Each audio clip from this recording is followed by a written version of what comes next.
할렐루야. 주님의 은혜와 평강이 우리 성도님들에게 가득하길 원합니다. 오늘은 그리스도인에서 제자가 되기까지 네 번째 시간인데요. 오늘 함께 다룰 주제는 제자입니다. 우리가 예수님을 믿고 그리스도인이 되었지요. 그리고 나서 우리가 세례를 받고 또 성찬에 참여합니다. 그리고 말씀과 기도로 삶을 살아가다 보면 어느덧 예수님의 제자가 되어지는데요. 오늘은 그 예수님의 제자가 된다는 것이 무엇인지 함께 살펴보고자 합니다. 제가 먼저 기도하고 오늘 모임을 시작하도록 하겠습니다. 기도하겠습니다. 사랑해 주님 감사합니다. 오늘은 네 번째 시간 그리스도인에서 제자가 되기까지 제자라는 주제를 가지고 함께 말씀을 나누고자 합니다. 하나님께서 우리를 부르시고 또 우리가 주님을 믿고 제자가 되는 길을 걸어갈 수 있도록 인도하셨는데 하나님, 우리가 주님의 제자가 될 때 그 제자가 된다는 것이 무엇인지 오늘 한번 살펴보고자 합니다. 하나님, 내가 원하는 제자가 되는 것이 아니라 주님이 원하시는 제자가 되길 원하오니 오늘 함께 말씀을 공부하고 또 제자됨에 대해서 배워나갈 때에 주님께서 가르침을 주시고 깨달음을 허락하여 주시옵소서. 시작하는 시간입니다. 마치는 시간까지 함께하여 주시옵소서. 예수님의 이름으로 기도드립니다. 아멘. 네, 오늘도 시작에 앞서 우리 관련 말씀을 먼저 함께 읽어보고 모임을 시작하려고 합니다. 함께 나눌 말씀은 요한복음 말씀입니다. 요한복음 1장 36절에서 39절의 말씀인데요. 제가 먼저 읽어보겠습니다. 예수께서 거니심을 보고 말하되 보라, 하나님의 어린 양이로다. 두 제자가 그의 말을 듣고 예수를 따르거늘 예수께서 돌이켜 그 따르는 것을 보시고 물어 이르시되 무엇을 구하느냐? 이르되 랍비여 어디 계시오니이까 하니 랍비는 번역하면 선생이라. 예수께서 이르시되 와서 보라. 그러므로 그들이 가서 계신 데를 보고 그날 함께 거하니 때가 10시쯤 되었더라. 아멘. 우리가 제자라고 할 때 제자도라고도 말하죠. 그 제자도는 우리의 삶의 상태를 가리키는 말입니다. 제자는 명사이지만 또 제자도도 명사이지만 제자는 사람을 뜻하는 반면 제자도는 제자된 그 삶의 상태, 그가 어떠한 태도를 가지고 삶의 태도를 삶 속에서 풀어내는가, 바로 이것이 제자도라고 할 수 있습니다. 그래서 제자도는 어떻게 살 것인가라는 문제와 깊은 관련이 있지요.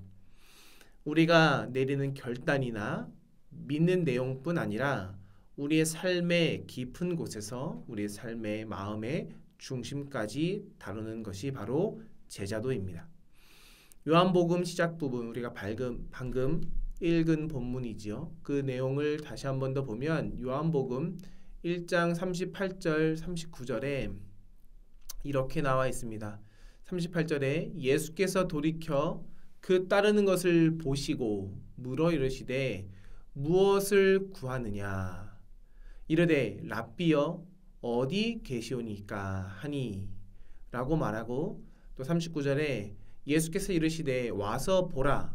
그러므로 그들이 가서 계신 데를 보고 그날 함께 거하니 때가 10시쯤 되었더라 라고 우리가 말씀을 읽었습니다. 이 말씀에서 세례 요한의 두 제자가 예수님께 찾아와서 랍비여 어디에 계십니까? 라고 묻자 예수님께서 와서 보라 라고 말씀하십니다. 그리고 나서 그들은 예수님과 함께 지내게 되지요. 요한복음에서 우리는 제자도에 관련돼서 생각을 할 때 중요하게 여기는 개념은 바로 이것입니다. 함께 묵는 일, 함께 거하는 일, 이것이 바로 제자도에 있어서 중요한 개념이라는 것이죠. 요한복음의 뒷부분, 특히 15장을 보면 묵다라는 말, 이것을 달리 번역하면 머물다라고 하는데, 이 머물다라는 것은 예수님과 제자들의 참으로 이상적인 관계를 설명하는 데 사용되어집니다. 그래서 요한복음 15장 4절에서 9절에 보면 내 안에 머물러 있어라, 너희는 내 사랑 안에 머물러 있어라 라고 주님은 말씀하십니다. 다시 말해서 우리가 제자가 되는 길은 이따금씩 얼굴을 주님께 듬이대는 일로 이루어지지 않는다라는 것이죠. 제자도는 원래 그리스도의 엄격한 문자적인 의미로 보면 학생이 됨을 뜻하지만 그 학생이 된다라는 것, 그래서 일주일에 한두 번 수업을 듣는다는 것으로 제자도를 이해하면 안 됩니다. 제자도는 드문드문 이어지는 그런 간헐적인 상태로 주님을 만나는 것이 아니라 지속적으로 만나서 주님과 교제하는 것을 가르칩니다. 고대 근동 사회를 보면 제자가 되는 것, 그것은 오늘날에 비해서 훨씬 더 깊은 의미를 갖고 있는데요. 만약 오늘날 우리가 어떤 똑똑한 유망한 학생을 앞에 세워놓고 그 학생됨의 본분을 스승의 모든 말을 꽉 붙잡고 스승이 가는 곳마다 따라가고 또 스승의 입에서 떨어지는 보와 같은 그 지혜를 하나라도 놓치지 않고자 스승의 질문 앞에서 잠을 자고, 그리고 스승의 식탁이나 거리에서 어떻게 그가 처신하는지를 지켜보는 것이라고 말한다면 아마 그 제자는, 아마 그 학생은 황당하게 우리를 바라볼 것입니다. 하지만 고대 근동 사회에서는 제자들이라면, 학생들이라면 그런 스승의 말과 행동을 보고자 스승의 집 앞에서 또 스승과 늘 함께 거하면서 사는 것이 참으로 마땅했다라는 것이죠. 그래서 제자들은 스승과 함께 관계를 맺을 때 일주일에 한 번씩, 수업 시간에 한 번씩 보는 것이 아니라 지속적으로 늘 함께 거하면서 관계를 맺었다라는 것입니다. 그런 의미에서 제자, 곧 배우는 자가 된다는 것은 쉬지 않고 바라보는 것, 귀 기울여 듣는 것, 그래서 매번 주님, 아니 스승과 함께 살아가는 것을 뜻합니다. 예를 들어서 제자가 된다는 것은 사막의 교부들의 금원집에서 만나는 수련 수도사의 형편과 많이 비슷합니다. 거기서 나오는 수련 수도사들, 그들은 진리를 배우고자 그 수도원에 있는 사막의 교부들, 그리고 그 어른 수도사 주변을 맴돌면서 늘 함께 거하다가 이렇게 가끔 묻는 것이죠. 선생님, 제가 이것이 궁금한데 한 말씀만 해주십시오. 저의 질문에 대해서 한 말씀만 해주십시오. 그러면 그 어른 수도사가 뭐라고 말할까요? 굉장히 심오한 한마디로 답을 해줍니다. 예를 들면 너의 죄에 대해서 너가 울어라. 그러니까 어린 수도사가 내가 나의 죄의 문제에 대해서 어떻게 반응해야 됩니까? 라고 물을 때 어른 수도사는 거기에 대해서 너는 울어라 라고 심오한 말을 한번 읊을 때 이것을 어린 수도사가 받아들여서 한동안 그 말을 붙잡고 생각하고 묵상하고 치열하게 그 말을 가지고 살다가 깨닫는 것을 가지고 이것이 스승이 말한 것이구나 라고 여기는 것과 같다라는 것이죠. 그러니까 오늘 요한복음 앞부분에서 읽었던 우리 본문의 내용을 생각해 보면 거기에서 짧은 대화가 나오지요. 랍비여, 어디에 묵고 계십니까? 라고 물었을 때 주님은 말씀하십니다. 와서 보아라. 그 말을 듣고 그 문자적으로 주님이 하신 말씀을 문자적으로 듣고 순종해서 예수님이 있는 곳으로 간다는 것. 이것이 당시에 제자라면, 예수를 스승이라고 여긴다면 제자들이 보여야 할 마땅한 반응이었다라는 것입니다. 그래서 그들은 실제로 갔습니다. 그리고 보았습니다. 그래서 예수님께서 묵고 계시는 것을 보고 그저 예수님과 그날을 함께 지낸 것이었습니다. 이런 대화 속에서 우리는 제자도에 대한 묵상을 할 수 있는데요. 요한이 이 대화를 랍비라 부르며 주님께 나아갔던 그 세례 요한의 제자들과 예수님의 그 대화를 요한복음의 가장 서두에 기록했다라는 것은 우연이 아니라는 것입니다. 요한은 제자도에 대해서 설명하기 위해 이것을 먼저 서두에 기록하고 참으로 너희가 제자가 되고 싶다면 주님과 함께 머무르고 주님이 생각하는 것, 주님이 행동하는 것, 주님이 말하는 것을 기억해야 된다라고 말하고 있는 것은 아닐까요? 요한복음의 기록자인 요한은 그렇게 독자들에게 주님의 제자가 되길 원한다면 주님과 함께 거하라고, 그리고 주님이 말씀하신 것을 보라고, 그리고 그것을 인식하고 집중하라고 말하는 것 같습니다. 그래서 우리가 한번 제자도에 대해서 설명할 때 가장 먼저로 우리의 인식의 변화에 대해서 이야기하고자 합니다. 인식의 상태로서의 제자도라고 말할 수 있는데요. 우리의 생각, 우리가 인식하는 것, 이것이 제자도에 있어서 얼마나 중요한지를 한번 생각해 보고자 합니다. 우리가 제자로서 세움받은 목적, 그것은 지식을 받아 적고 그리고 그것을 머리에 외우고 그리고 그것을 우리가 살아가는 것에만 있진 않습니다.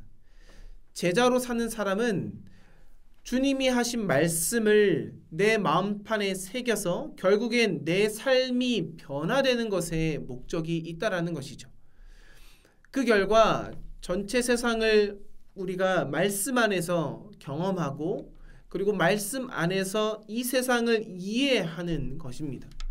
우리의 안경이 지금까지는 그저 세상이 주는 가치관이 담긴 안경이었다면 이제는 주님이 보는 시선으로 우리가 세상을 경험하고 이해하게 된다라는 것입니다. 우리의 인식이 바뀐다는 것은 바로 이렇게 바뀐다는 것이죠. 탁월한 웨일즈계의 영국 시인이 있었는데요. 그의 이름은 데이비스 존스입니다. 그가 후기에 펴낸 시 중에서 시인인 자신과 하나님과의 관계를 이렇게 묘사했습니다. 문명의 전환기에는 그분을 놓치기 쉽다. 무슨 말인가요? 시대가 역동적으로 급작스럽게 변하는 그 시기에는 우리는 그 시대 안에서 참으로 바라봐야 될 그 하나님을 보지 못하고 세상에 휩쓸리기 쉽다라는 것입니다. 그러나 인식으로서의 제자도는 문명의 전환기나 어디서건 우리가 하나님을 놓치면 안 된다라는 것입니다. 우리는 늘 예수 그리스도를 인식해야 된다라는 것이죠. 그래서 우리가 예수님을 얼마나 인식하느냐에 따라서 우리가 참으로 참된 제자이냐 아니냐를 구분할 수 있다라고 말합니다. 그래서 제자들은 언제라도 우리의 스승이신 주님을 통해 우리 주변에 일어나고 있는 놀라운 일들, 그리고 우리가 일상 속에서 살아가는 평범한 일들, 그 안에서 우리는 주님의 시선으로 주님이 하시는 그 일을 눈으로 바라보고 인식해야 된다는 것입니다.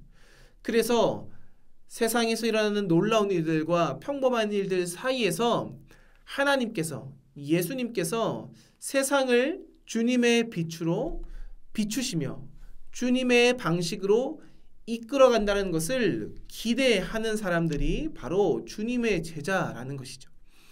그러니까 주님은 이 땅에서 개입하셔서 주님의 일을 이루시는데 주님의 참된 제자라면 그 주님의 일을 인식하고 주님이 무엇을 행하실지를 늘 집중해서 바라봐야 된다는 것입니다. 뛰어난 조류 관찰자에 대한 이야기를 잠깐 할 텐데요. 조류 관찰자 중에서 뛰어난 조류 관찰자는 한 곳에 자리를 잡고 그곳에서 침묵을 유지한답니다. 전혀 조급해하거나 안달하지 않죠. 그리고 시선을 흐트러뜨리지도 않는데요. 왜냐고요? 그 조류가, 그 새가 그 순간에 날아가는 그 찰나를 포착하기 위해서입니다. 평범한 그 상황 속에서 그 조류가 움직이는 그 특별한 그 놀라운 일을 두 눈으로 바라보기 위해서는 늘 집중한다고 하는데요. 주님의 참된 제자라면 바로 이런 뛰어난 조류 관찰차처럼 살아야 된다는 것이죠. 뭔가 놀라운 일들이 돌연 눈앞에 펼쳐질 것을 주님의 제자들은 주목하고 집중하고 있어야 된다는 것입니다. 그리고 버텨야 된다는 것이죠. 왜냐하면 그 순간은 찰나에 이루어지기 때문입니다. 그래서 미국의 시인이자 문학 비평가인 토머스 스턴스 엘리엇이라는 사람은 번트 노턴이라는 그 시에서 다음과 같은 이야기를 했습니다. 물총새의 날개가 반짝이며 빛에 빛을 보태는 기묘한 순간이 있기에 우리의 그 모든 노력에는 가치가 있습니다. 무슨 말인가요? 물총새가 가만히 있다가 날개를 펼쳐서 날개짓을 할 때에 그 순간을 포착하는 그 순간을 얻으려면 기다리고 침묵하고 절제하고 집중해야 되는데 바로 그런 순간들은 가치가 있다는 것이죠. 바로 이러한 기대를 품고 사는 것. 그 일이 일어날 때 물총새의 날개가 반짝이며 빛의 빛을 보내는 그 순간 바로 그때 그것을 보는 것. 그것을 볼 수 있을 만큼 여유로우면서도 집중하는 마음을 지니고 우리의 눈을 활짝 열어서 인식하는 삶을 살아가는 것이 바로 제자도의 기본 중의 기본이라는 것입니다. 그래서 복음서에서 우리가 말씀을 차분히 보다 보면 복음서에 나타난 제자들, 그들은 예수님이 하신 말씀을 그저 한 귀로 듣고 한 귀로 흘리지 않습니다. 그들은 주님이 하신 행동, 주님이 하신 말씀을 늘 눈으로 보지요.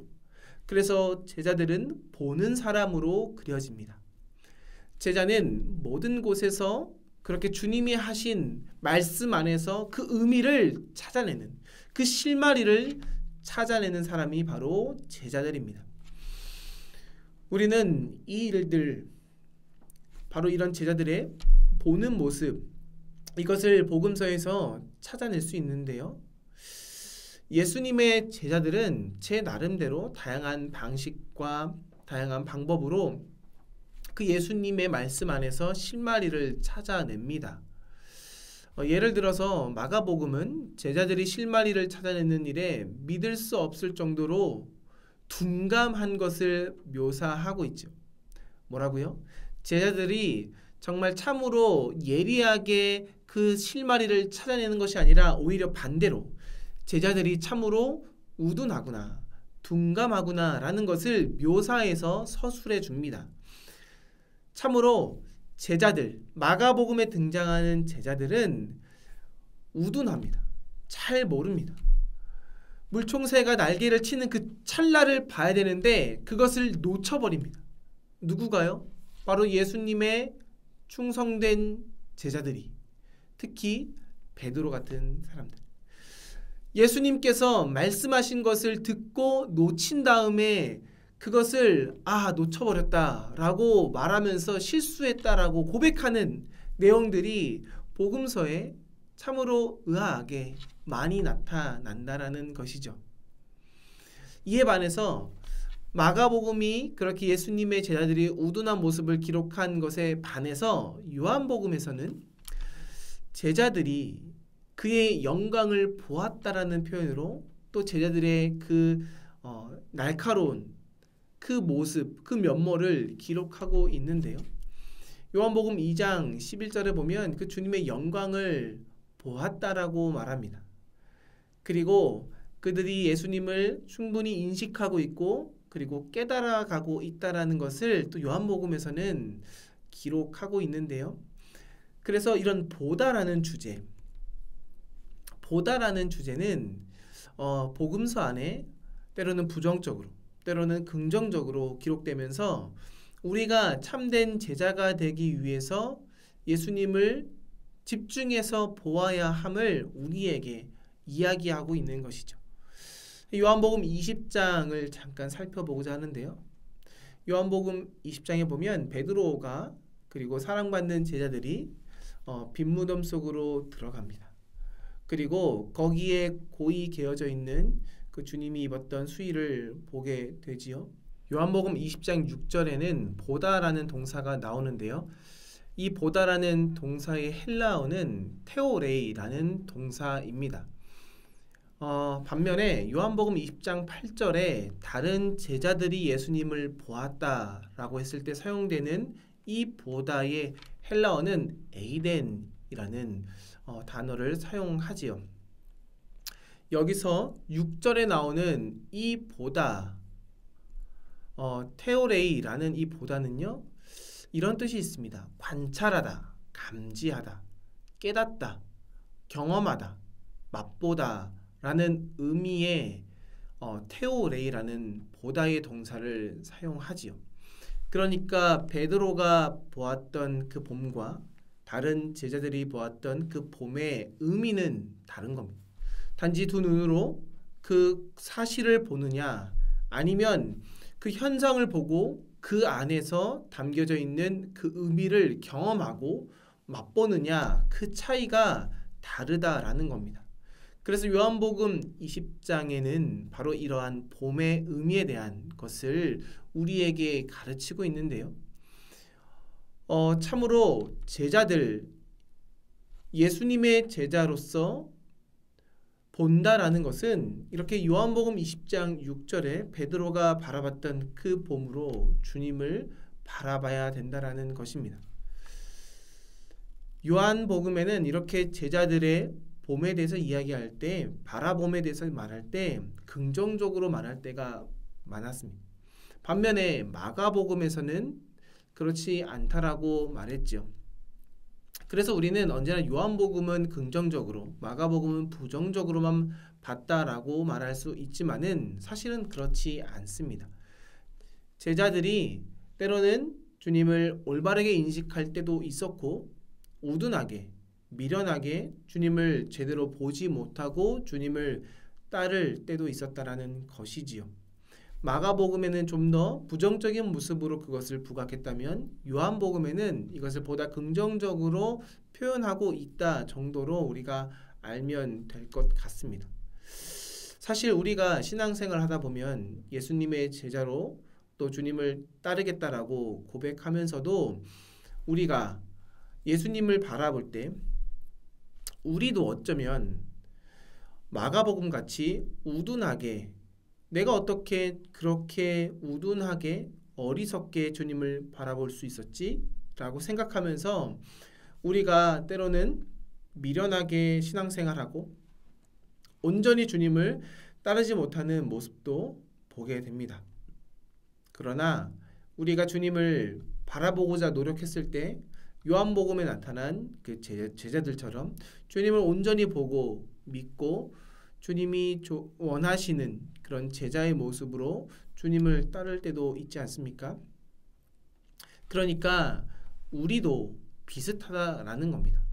때로는 주님을 보고도 보지 못하고 살아갈 때도 있지만 우리가 주님께 집중해서 주님이 원하시는 모습으로 살아갈 수도 있다는 것. 이것이 우리의 모습뿐만이 아니라 예수님을 따랐던 당시의 제자들의 모습도 그러했다라는 것입니다. 그러니까 위로가 되지요. 그 제자들, 그 위대했던 주님의 제자들도 주님을 인식하며 주님을 참으로 따르고자 했던 제자의 모습으로 살아갈 때도 있었지만 그러지 못할 때도 있었다라는 것. 우리는 이 두 가지를 먼저 기억해야 될 필요가 있습니다. 제자들은 그렇게 예수님께서 말씀하셨던 그 내용들, 그것을 참으로 귀 기울여 들으려고 노력했던 사람들이었습니다. 그래서 눈을 크게 뜨고 긴장하면서 정신을 집중해서 주님의 말씀을 들으고자 했는데요. 우리가 오늘 말씀을 한 구절 살펴볼 때 제자들이 어떻게 그 주님의 말씀을 잘 깨달으며 그 주님의 의미를, 주님의 행동을, 주님의 말씀을 귀담아 들었는지 한번 살펴보고자 합니다. 요한복음 2장 11절에 이렇게 말씀이 나와 있죠. 예수께서 이 첫 표적을 갈릴리 가나에서 행하여 그의 영광을 나타내심에 제자들이 그를 믿으니라. 제자들은 예수님께서 그 영광을 나타내실 때에 제자들은 이것을 보고 주님을 믿었습니다. 그러니까 여기서 제자들이 주님을 본 것은 올바른 인식, 온전한 인식이라고 할 수 있겠죠. 그러나 주님이 보이신 표징과 주님이 또 표적으로 나타냈던 상징적인 행동들은 때론 제자들이 이해하기에는 너무나 어려운 내용들도 있었습니다. 그래서 제자들이 주님의 메시지를 온전히 깨닫고 인식하고 따를 때도 있었지만은 난해하고 우리가 아직 깨닫기에 부족하고 했을 때는 제자들이 예수님에게 묻기도 했죠. 복음서에서 보면 그 이야기 속에서 주님의 그 난해하고 또 이해하기 어려운 행동들을 보았을 때 제자들은 이렇게 질문했습니다. 주님이 그렇게 행하신 목적이 무엇인가? 그러니까 이 질문이 제자들로 하여금 더 온전히 인식할 수 있는 길로 인도했다라는 것이죠. 이 질문을 하지 못했을 때는 제자들도 참으로 어리석게 그들이 눈을 뜨고 있지만 정말 장님처럼 주님을 보지 못하고 주님을 따랐다라는 것입니다. 마태복음 21장 18절에서 22절 말씀에 우리가 잘 아는 본문인데요. 이렇게 나와 있습니다. 18절에 보면 이른 아침에 성으로 들어오실 때에 주님은 시장하셨습니다. 그런데 19절에 보면 주님이 한 나무를 보시죠. 길가에 한 무화과 나무를 보시고 그리로 가사 잎사귀 밖에 아무것도 찾지 못한 걸 보시고 나무에게 이르십니다. 이제부터 영원토록 네가 열매를 맺지 못하리라. 그렇게 말씀하시자 그 무화과 나무가 곧 말라버렸죠. 제자들이 이를 보고 참으로 이상히 여겨서 질문합니다. 무화과 나무가 어찌하여 곧 말랐나이까? 라고 묻자 주님이 말씀하시죠. 이에 대답하여 주님이 이르시되 내가 진실로 너에게 이르노니 만일 너희가 믿음이 있고 의심하지 아니하면 이 무화과 나무에게 된 이런 일만 할 뿐 아니라 이 산더러 들려 바다에 던지리라 하여도 될 것이요. 너희가 기도할 때에 무엇이든지 믿고 구하는 것은 다 받으리라 하시니라고 말하면서 예수님이 하신 그 표적과 이적들을 보고 이해하지 못할 때 제자들은 질문하는 것이 마땅하다라는 것입니다. 그럴 때 주님께서 더욱더 분명하게 말씀하시면서 주님이 이것을 이해할 수 있도록 제자들에게 친히 가르쳤다라는 것이죠. 그러니 우리가 인식하지 못할 때, 우리가 바라보지 못할 때, 우리가 뭔가를 깨닫지 못할 때, 내가 주님의 그 뜻을 알지 못할 때 우리가 해야 될 것은 무엇이라고요? 주님 앞에 질문하는 것입니다. 하나님, 이것이 무엇입니까? 주님이 이 일을 행하신 목적이 무엇입니까? 이것의 의미는 무엇입니까? 라고 우리는 물어야 합니다. 그럴 때 주님은 우리에게 당연히 말씀하실 것이죠. 그리고 우리는 그 말씀을 다시금 듣고 깨달을 수 있습니다. 바로 여기서 우리는 깨달을 수 있습니다. 그리고 우리는 더 정확히 볼 수 있습니다. 그런데요, 마가복음 8장에 보면 예수님께서 4천 명의 무리를 먹이신 뒤에 배 위에서 제자들과 했던 기이한 대화가 나옵니다. 마가복음 8장 17절에 예수님께서는 그런 제자들에게 4천 명의 무리를 먹인 뒤에 주님께서 이 제자들에게 가르치시고 또 제자들로 하여금 주님께서 정말 참된 구원자이심을 드러내셨는데 제자들이 이에 대한 질문 앞에 깨닫지 못하고 우둔한 모습을 보이자 주님은 이렇게 말씀하십니다. 아직도 알지 못하며 깨닫지 못하느냐.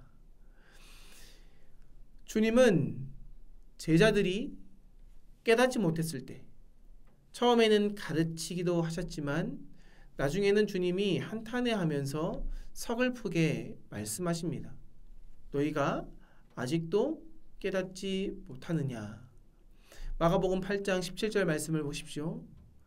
예수님께서 아시고 이르시되 너희가 어찌 떡이 없으므로 수곤거리느냐. 아직도 알지 못하며 깨닫지 못하느냐. 그리고 하신 말씀이 너희 마음이 둔하냐라고 말씀하셨습니다. 그러면서 21절에 한 번 더 말씀하시죠. 이르시되 아직도 깨닫지 못하느냐. 이 대화의 정확한 의미를 두고 성경학자들은 계속 골머리를 알아왔습니다. 이 의미를 우리가 온전히 깨닫기는 참으로 어렵지만 여기서 중요한 것은 예수님께서 제자들에게 참으로 온전히 인식하길 원했다라는 것이죠. 깨닫길 원했다라는 것이죠. 그리고 주님은 바로 그것을 기대하고 있다라는 것입니다. 다시 말해서 말씀에 귀 기울여서 듣는 일 못지않게 주의를 기울여서 우리가 행동을 살펴보고 또 물총새의 날개짓처럼 돌연 세상을 변화시키는 그 빛이 나타날 때 우리가 놓치지 않을 만큼 내적인 평정을 유지하길 주님은 원하신다라는 것입니다. 주님께서 이적을 나타내시고 가르치셨을 때 우리가 때로는 몰라서 질문할 수 있지만 주님께서 거기서 응답하셔서 우리에게 말씀하실 때 우리가 깨닫길 주님 원하신다라는 것이죠. 바로 이것이 제자도의 시작이라는 것입니다. 오늘날에 그리스도인들이 제자가 되려고 애씁니다. 맞아요. 그 애씀은 참으로 귀합니다. 하지만 거기서 중요한 것, 첫 단추, 그것은 무엇이냐면 바로 인식하기 위해서 애쓰는 것입니다. 분명 처음 제자들과 우리의 형편은 다릅니다.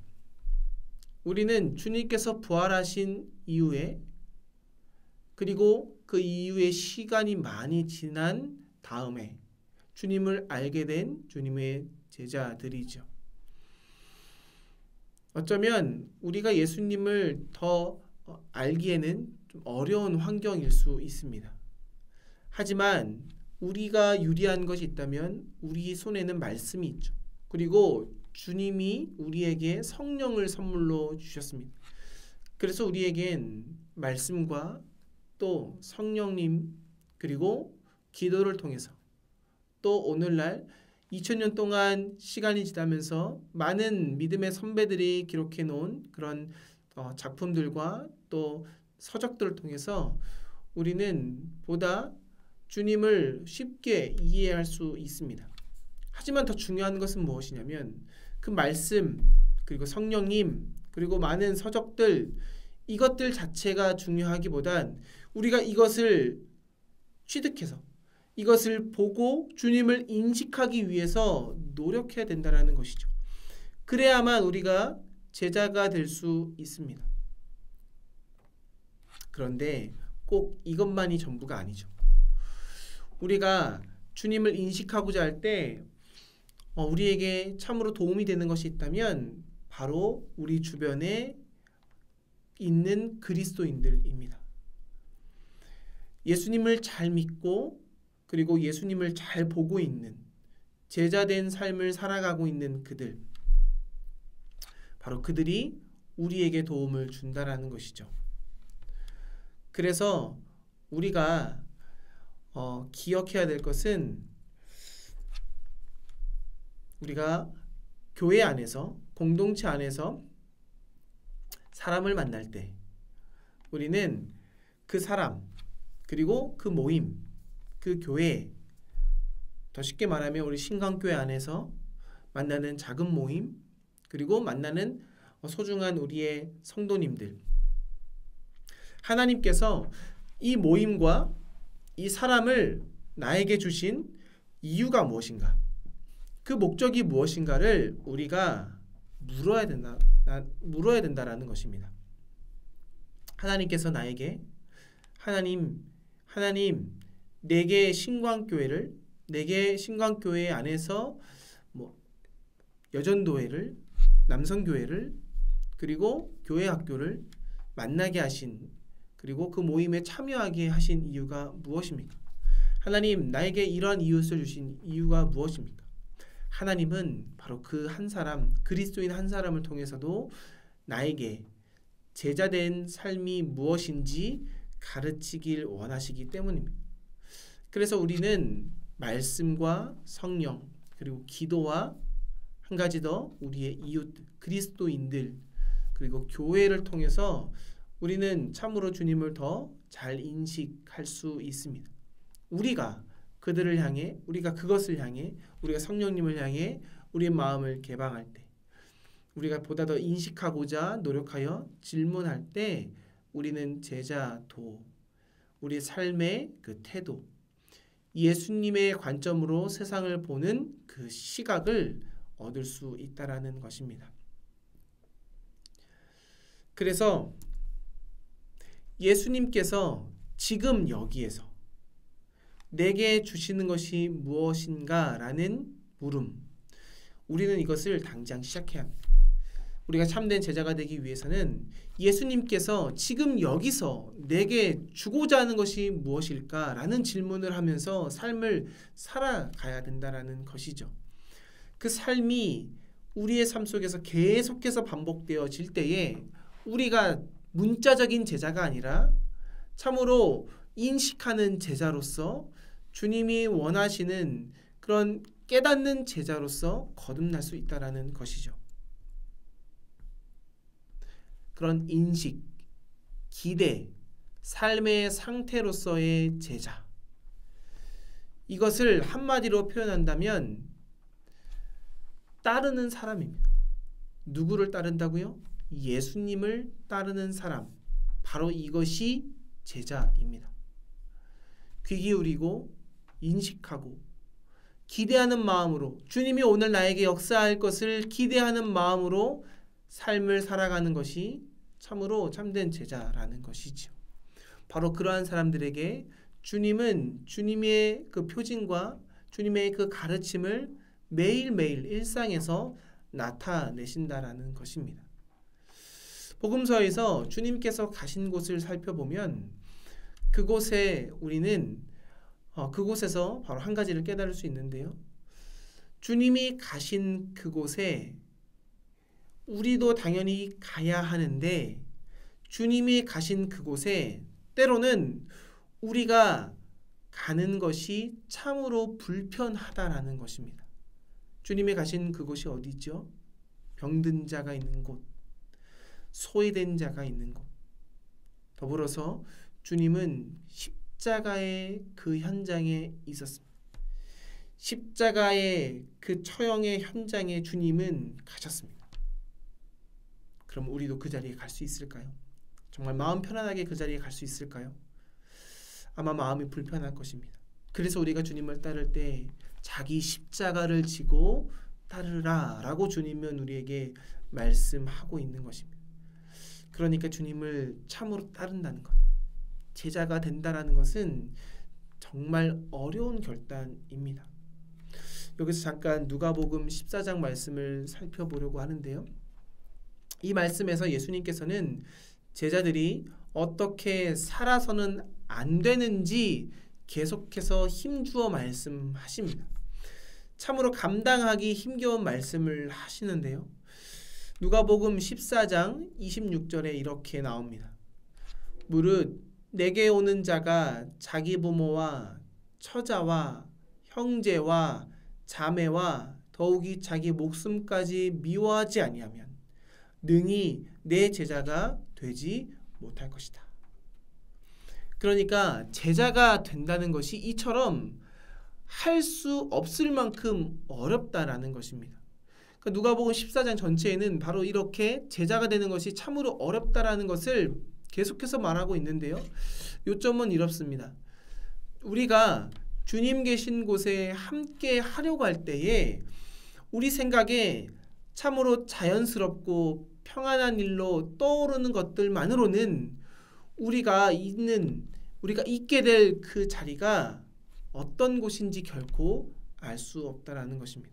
그러니까 우리가 있어야 될 그 예수님이 선 그 자리는 편안한 자리는 아니라는 것이죠. 참으로 불편한 자리일 때가 많다라는 것입니다. 그런데 한편으로는 우리가 주님의 제자가 되겠다라고 결심할 때 우리가 서야 되는 그 자리를 우리가 스스로 결정할 수도 없다라는 것입니다. 우리가 주님을 따르고자 했을 때 우리가 가고자 하는 그 길을 내가 결정하는 것이 아니라 누가 결정한다고요? 바로 주님이 결정하십니다. 우리는 알지 못합니다. 내가 어디에 서게 될지 알지 못합니다. 내가 주님, 당신의 제자가 되겠습니다라고 말할 때 주님께서는 우리가 서야 될 그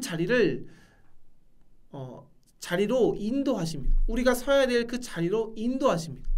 그런데 결코 우리는 그 자리가 어떤 자리인지 모릅니다. 왜냐고요? 누가복음 6장 40절에 제자는 스승보다 높지 않기 때문입니다. 그래서 보다 더 중요한 것, 주님을 따르는 사람으로서 보다 더 중요한 것은 내가 어딜 가냐 보다, 그것은 주님께서 우리를 인도하시기 때문에 내가 어디를 가냐 보다 더 중요한 것은 내가 어떤 사람인가입니다. 하나님이 나를 어떤 사람으로 세우시든가가 훨씬 더 중요합니다. 내가 나의 행복을 위해서 살아가는 사람인가? 아니면 내가 예수님의 영광을 위해 그리고 주위에 있는 모든 사람의 행복을 위해 살아가는 사람인가? 이것이 훨씬 더 중요하다라는 것입니다. 우리가 주님을 따른다 했을 때 우리가 주님을 따르는 목적 단 한 가지가 있다면 그것은 주님과 한 자리에 함께 있기 위해서이죠. 랍비여 어디 계십니까? 라고 물었을 때 와서 보라. 그리고 주님은 그들과 함께 있었죠. 주님을 따르는 목적, 주님이 어디인지 알기 위해선 우리가 가서 보아야 되고 주님과 함께 그 한 자리에 있어야 합니다. 이것이 우리가 주님을 따르는 목적입니다. 매우 흥미로우면서도 서로 약간 다른 두 가지 방향으로 우리가 이 개념을 한번 생각해 볼 수 있는데요. 그 한 자리에 있다라는 그 개념, 첫 번째, 그것은 예수님께서 계시는 곳에 있다는 그 말, 그 한 자리에 우리가 함께 있길 원하는데 예수님께서 계신 곳에 우리가 있다라는 그 말은 예수님께서 찾으시고 지키시는 사람들의 무리 안에 우리가 있다라는 말입니다. 이것이 참으로 중요한데요. 앞에서도 말씀드렸지만 예수님이 찾으시고 지키고자 했던 사람들, 그들은 누구인가요?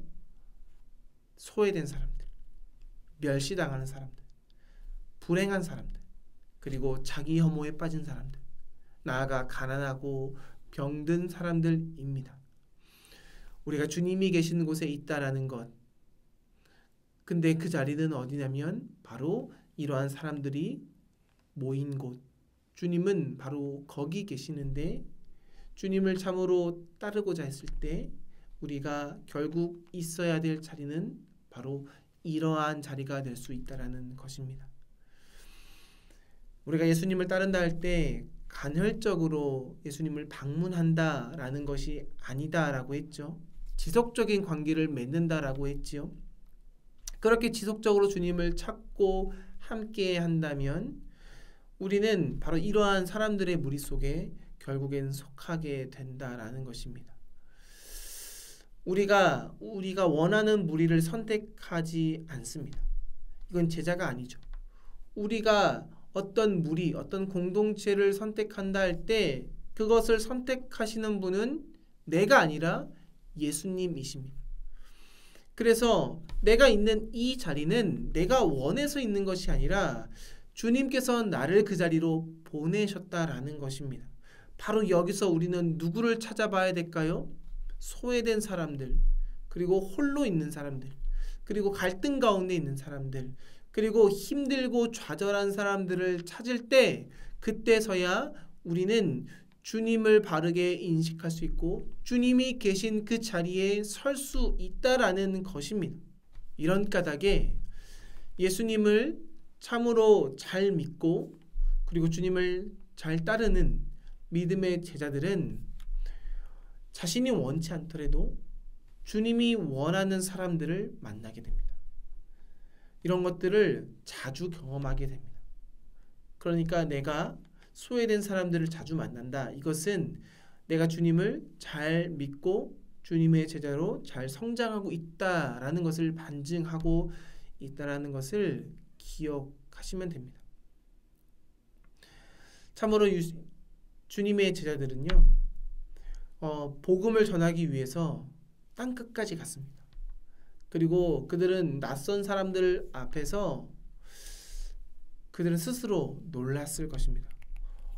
내가 어떻게 이렇게 소외된 사람들 앞에, 병든 사람들 앞에, 그리고 절망한 사람들 앞에 설 수 있을까? 제자들은 바로 이러한 깨달음 속에 매일매일 놀라워하면서 그 십자가의 길을 끝까지 걸어갔다라는 것이죠. 19세기에 페르시아에서 선교 활동을 했던 토머스 프렌치라는 사람이 있었습니다. 그는 많은 시간을 페르시아에서 보냈는데요. 당시에 그 지역의 그리스도인들은 한 자릿수에 불과할 정도로 적었습니다. 그러나 그는 그곳에서 복음을 전했고 끝까지 주님의 그 뜻을 따라 살았죠. 그러나 그의 눈에는 많은 열매가 보이지 않았습니다. 뿐만 아니라 그는 그곳에서 열병에 걸려서 외로이 삶을 마감했죠.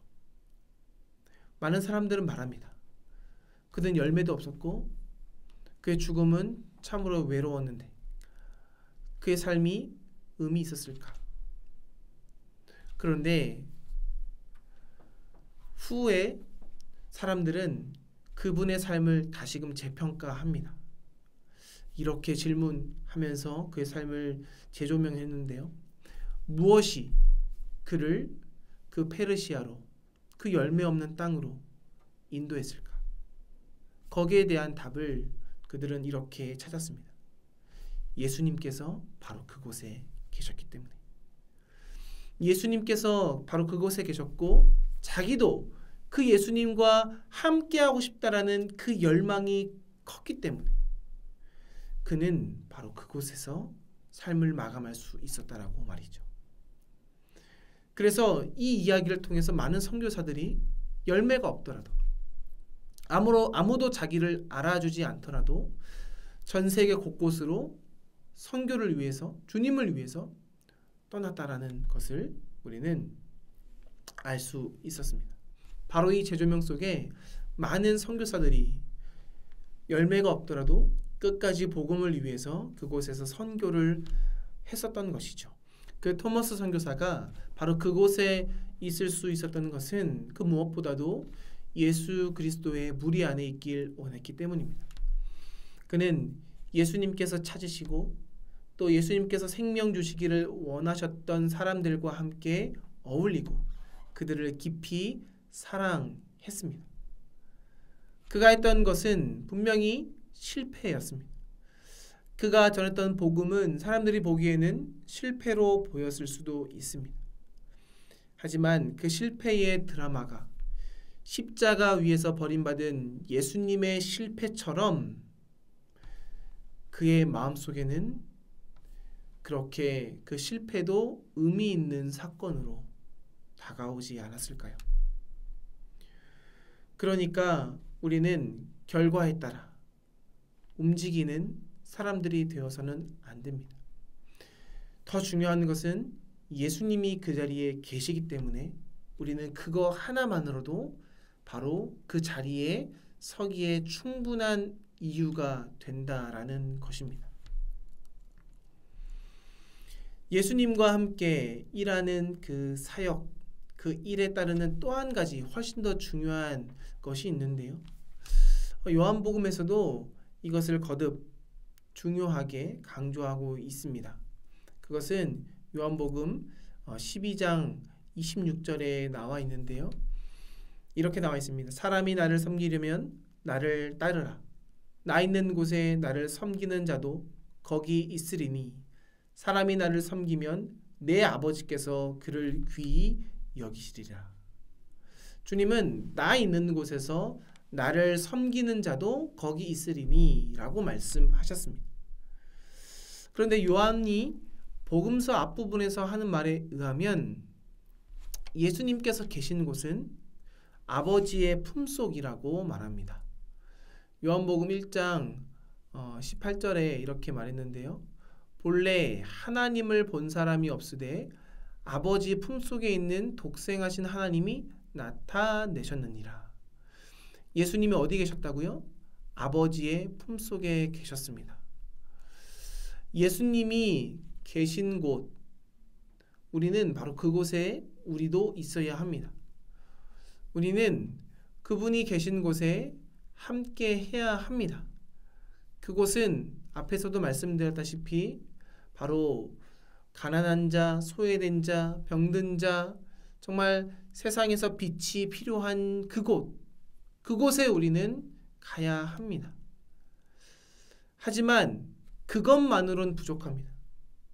주님과 함께 한다는 것, 오늘 말씀에도 기록되었다시피 주님이 아버지의 품속에 계셨듯이 우리도 아버지의 마음 안에 거해야 합니다.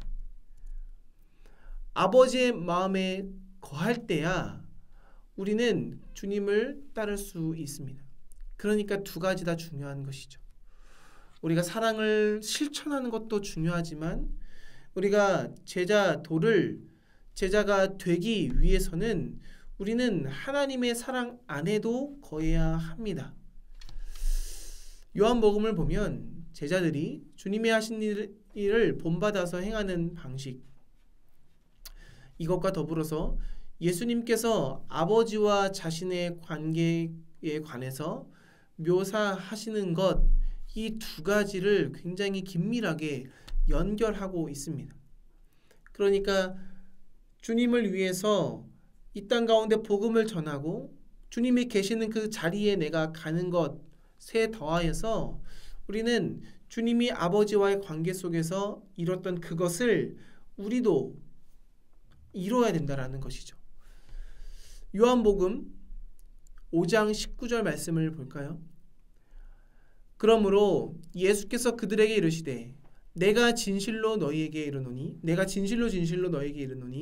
아들이 아버지께서 하신 일을 보지 않고서는 아무도 스스로 할 수 없나니 아버지께서 행하시는 그것을 아들도 그와 같이 행하느니라. 20절에 아버지께서 아들을 사랑하사 자기가 행하시는 것을 다 아들에게 보이시고 또 그보다 더 큰 일을 보이사 너희로 놀랍게 여기게 하시리라. 이 말씀을 보면 요한복음에 참으로 위대한 선언이 나오는데요. 그 가운데 하나로 아들은 아버지께서 하시는 것을 보고 그대로 따라한다라는 말이 나옵니다. 그러니까 아들은 아버지의 영원한 행위를 응시하고 흡수해서 그것을 자신의 삶을 통해서 영혼과 역사 속에서 그대로 실천한다라는 것이죠. 하나님의 말씀이신 그 예수 그리스도는 아버지의 영원한 행위를 받아들여서 그것을 다른 상황 속에서 현실화시킨다라는 것입니다. 그러니까 예수가 계신 곳에 우리가 간다라는 것, 이것의 전제는 무엇이냐면 예수가 하나님 안에 하나님 아버지의 품속에서 하나님의 뜻을 발견하여 바로 그곳으로 갔듯이 우리도 예수 그리스도 안에서 하나님의 마음 안에 먼저 거해야 된다는 것입니다. 그래야만 우리도 예수님께서 가신 그곳에 우리도 갈 수 있다라는 것이죠. 우리가 바로 이것을 본받기 위해서, 바로 예수님의 그 삶을 본받기 위해서 가장 먼저 해야 될 것은 그 아버지의 마음 안에 거해야 된다는 것입니다. 예수님께서는 아버지 하나님의 그 신비로운 사랑을 응시하셨습니다. 그리고 그 사랑을 하늘과 땅에서 실천합니다. 그래서 우리도 참으로 하나님을 먼저 응시하고 그 사랑의 신비 안에서 주님의 뜻을 발견해서 우리가 예수님이 계신 곳을 바라봐서 바로 그 땅으로 가야 되는 것, 이것이 바로 제자도라는 것을 기억해야 합니다. 주님께서 당신의 기도에서 가르치듯이 우리가 예수님께서 했던 그 동일한 행동을 하늘에서처럼 이 땅에서도 행하도록 우리는 부름을 받았다라는 것입니다. 이 사실을 기초로 해서 우리가 조금 더 크게 볼 필요가 있는데요. 그러니까 제자도의 실체는 예수님과 하나님, 성령님께서 사랑의 띠 안에서 주님께서 하나님의 뜻을 발견해서 예수님께서 자신이 가야 될 그 십자가의 길을 걸어갔던 것처럼 우리가 그 사랑의 신비 안에서 하나님의 뜻을 발견할 때 여기에 담겨져 있는 제자도의 실체는 바로 예수님, 하나님, 성령님, 그 삼위일체의 삶과 밀접한 관계가 있다라는 것입니다. 앞서 언급한 요한복음 9절에서 우리가 알 수 있듯이 우리가 하나님은, 예수님은, 성령님은 서로 교통하면서 그분의 사역들을 이 땅에 펼쳐내셨다라는 것을 우리는 생각할 필요가 있습니다. 베드로가 예수님을 보았죠. 그리고 다른 제자들이 이후에 예수님을 온전히 보게 되고 행동하게 됩니다. 그 행동은 그저 자신이 원하는 행동이 아니었습니다. 성령님께서 제자들에게 예수 그리스도를 통해서 하나님의 뜻을 보이셔서 제자들이 하나님의 뜻을 이 땅 가운데 순종하며 펼쳤듯이 우리는 그 삼위일체 안에서 하나님의 뜻을 보고 그리고 이 땅 가운데 그 삼위일체의 하나님께서 우리에게 보여주신 그 자리와 그 행동과 그 십자가의 그 길을 묵묵히 걸어가야 된다는 것입니다. 이제 오늘의 강의를 정리하려고 합니다. 오늘 우리가 제자가 된다는 것을 한번 살펴봤는데요. 우리가 제자가 되기 위해서는 먼저 바르게 인식해야 된다라고 했습니다. 우리가 인식한다라는 것은 우리가 본다라는 것인데 베드로가 그 빈무덤에서 주님을 관찰하고 맛보고 경험했듯이 우리는 주님을 말씀 안에서 온전히 인식해야 합니다. 그렇게 주님의 그 뜻을 바르게 보았을 때 우리는 이어서 주님이 계신 곳으로 우리의 발걸음을 옮길 수 있다라는 것이죠. 그래서 주님이 계신 곳에 내가 있는 것만으로 만족하는 것이 주님의 참된 제자라는 것입니다. 하지만 되짚고 보고 살펴보면 우리가 인식한다라는 것, 그것은 무엇을 인식하느냐? 바로 예수님께서 아버지의 품 안에 있는 그 상황 속에 우리가 들어간다라는 것입니다. 그러니까 예수님과 아버지 되신 하나님과 우리 성령님께서 삼위일체적으로 서로 사랑하면서 그 안에서 교제했던 그 순간으로 우리가 들어가서 바로 거기서 주님을 인식하고 주님을 깨닫고 주님의 뜻을 발견하는 것입니다. 그러니까 우리는 하나님의 사랑 안에 늘 거하길 위해서 노력해야 된다라는 것이죠. 제자가 스승을 모시고자 했을 때 그와 늘 함께 거하길 원했던 것처럼 우리도 하나님과 늘 거하면서 예수님 안에 늘 거하면서 주님의 그 사랑의 신비를 깨달아서 주님이 계신 곳으로 우리가 발걸음을 옮기며 살아가는 그 삶이 지속될 때에 제자다운 삶으로 살아갈 수 있다는 것을 기억하면 좋겠습니다.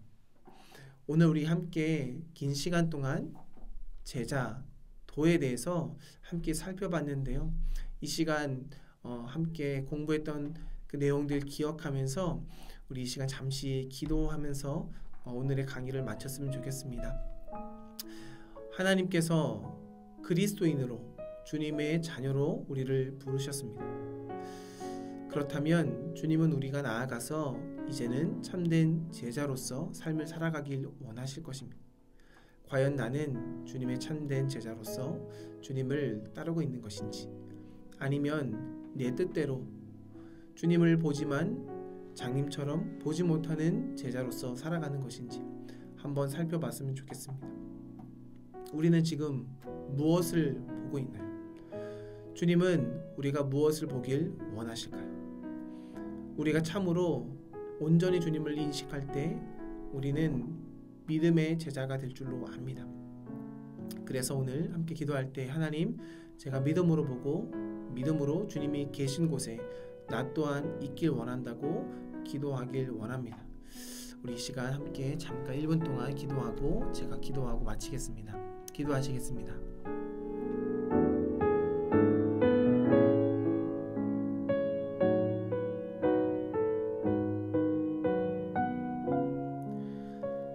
사랑해 주님 감사합니다.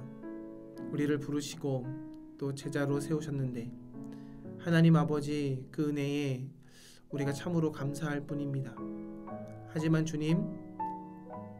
주님의 제자들도 제자가 되었을 때 주님을 온전히 바라보고 따를 때도 있었지만은 그러지 못할 때도 있었음을 고백합니다. 우리도 주님을 온전히 따르길 원했지만은 그러지 못할 때도 있습니다. 하지만 오늘 우리가 함께 배웠듯이 주님을 온전히 인식하고 그 삼일체의 사랑 안에서 주님의 뜻을 발견하여서 주님이 계신 곳에 우리도 주님이 계신 곳에서 우리가 가는 것으로 만족하는 믿음의 제자가 될 수 있도록 인도하여 주시옵소서. 감사드리오며 살아계신 우리 구주 예수님의 이름으로 기도드립니다. 아멘. 네, 감사합니다. 오늘도 또 귀한 시간 내주셔서 감사하고 또 오늘 함께 또 끝까지 집중해서 또 참여해 주셔서 감사합니다. 또 건강한 모습으로 또 한 주 지내시고 우리 다음 주에 또 뵙도록 하겠습니다. 감사합니다.